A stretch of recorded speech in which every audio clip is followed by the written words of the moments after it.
जय नीलाचलनाथ। प्रिय भक्तों, आज हम लेकर आए हैं रथ यात्रा का तीसरा दिन, जिस दिन भगवान बलराम, सुभद्रा और श्री जगन्नाथ जी वर्ष में एक बार अपनी मौसी गुड़ीचा माता के मंदिर में प्रवेश करते हैं। यह दिन केवल भौतिक यात्रा नहीं, बल्कि प्रेम, सेवा और परमात्मा से साक्षात्कार का प्रतीक है।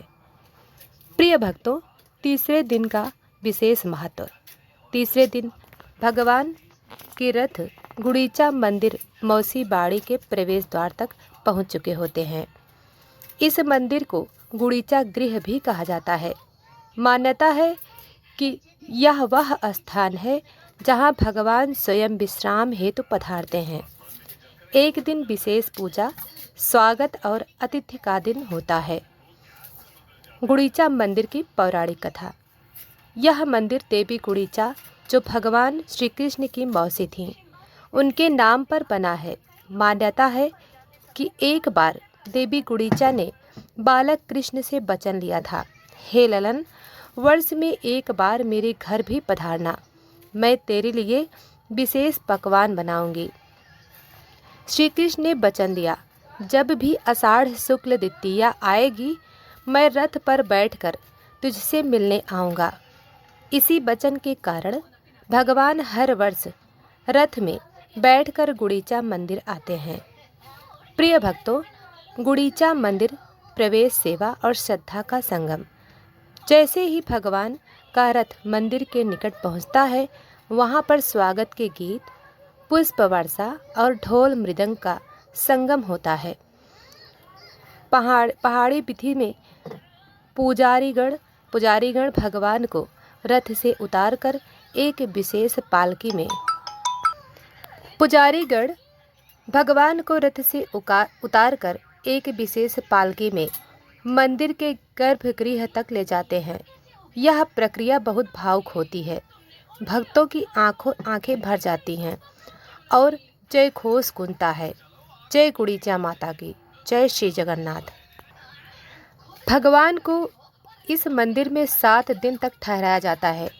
इन दिनों को रत्नासन सेवा, जलेबी भोग, सखी सेवा आदि नामों से जाना जाता है।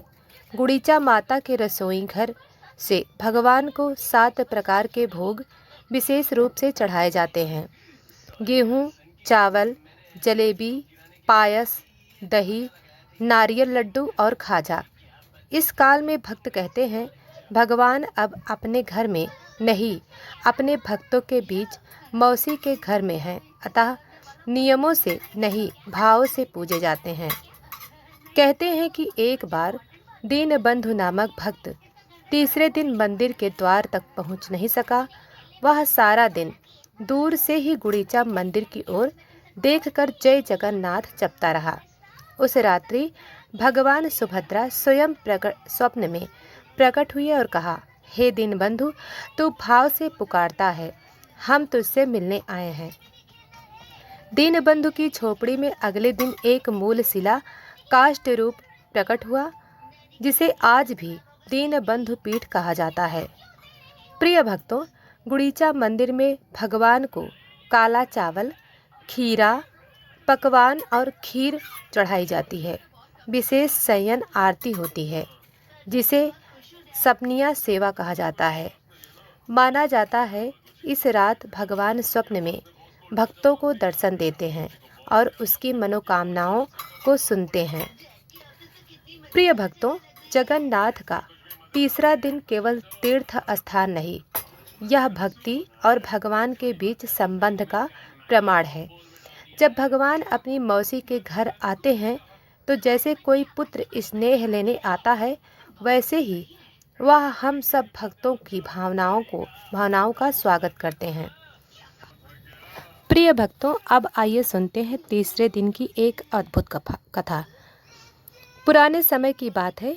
एक बालक था गोपाल, जो बहुत निर्धन था। वह रोज रथ यात्रा देखने आता, पर भीड़ में धक्का खाकर पीछे रह जाता। तीसरे दिन वह मंदिर की दीवार के पास बैठकर फूट फूट कर रोने लगा, हे प्रभु, मैं छोटा हूँ, मुझसे रथ नहीं खींचा जाता, पर क्या आप मुझे भी देख भी नहीं सकते। उस रात गोपाल को स्वप्न आया। भगवान जगन्नाथ स्वयं बालक के पास आकर बोले, हे वत्स, तू जिस दिन मुझे सच्चे मन से बुलाएगा उस दिन मैं तेरे घर स्वयं आऊँगा।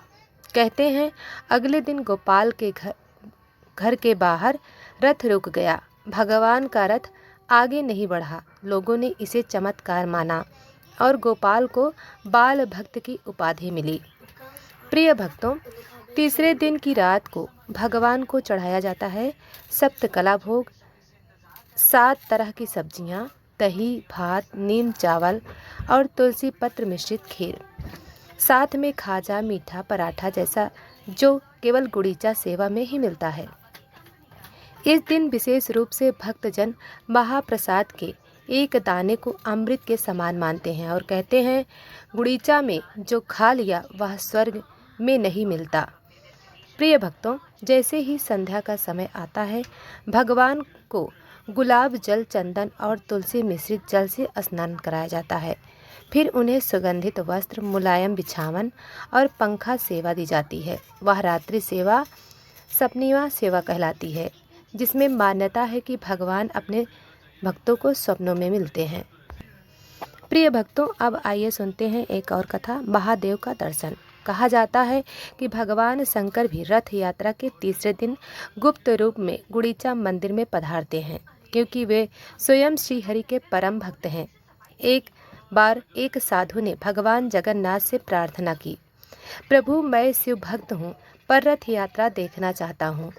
स्वप्न में उसे आदेश हुआ, गुड़ीचा के तीसरे दिन मंदिर के उत्तर द्वार पर बैठो, वहाँ स्वयं भस्मधारी एक योगी आएगा, वही शिव है। साधु वहाँ बैठा और सच में उसने एक चमत्कारी योगी को रथ यात्रा के दर्शन करते देखा, जो दर्शन कर अंतर ध्यान हो गया। प्रिय भक्तों, जगन्नाथ रथ यात्रा का तीसरा दिन केवल दर्शन का नहीं, भगवान के साथ अंतरंग जुड़ाव का दिवस है। इस दिन जो भाव से प्रार्थना करता है उसके अंतःकरण में स्वयं भगवान का वास होता है। प्रिय भक्तों, यदि यह कथा आपके मन को छू गई हो तो कमेंट में जय गुड़ीचा माता, जय जगन्नाथ और वीडियो को अधिक से अधिक भक्तों को पहुंचाएं। हरि बोलो, जगन्नाथ स्वामी नयन पथगामी भवतु में। जय श्री जगन्नाथ।